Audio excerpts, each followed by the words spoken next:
দুনিয়ার কোনো কিছু হাসিল হয়ে যাওয়া এটা সফলতা নয়।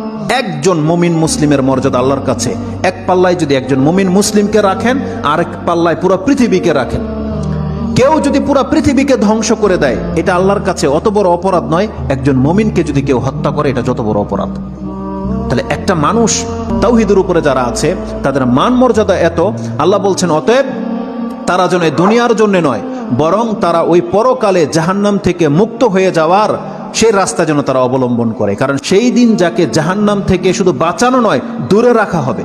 ওয়াউদখিলাল জান্নাহ, আর যাকে জান্নাতে প্রবেশ করিয়ে দেওয়া হবে, আল্লাহ বলছেন ফাকাদে ফাজ, এই হলো সফল কাম। কারণ জান্নাত এমন একটা জায়গা, এটা হচ্ছে চির সুখের জায়গা। একবার শুধু কোনো ব্যক্তিকে জান্নাতে ঢুকিয়ে দিলে জীবনের যত পেরেশানি আছে সব দূর হয়ে যাবে, সব দূর হয়ে যাবে। তাহলে পরকালের ব্যাপারটা হচ্ছে এমন। আল্লাহ বলতেছেন সেই দিন যাকে জান্নাতে ঢুকিয়ে দেওয়া হবে, আল্লাহ বলছেন এই ব্যক্তি হচ্ছে সফল কাম। তাহলে এই সফলতা আসবে কিসে?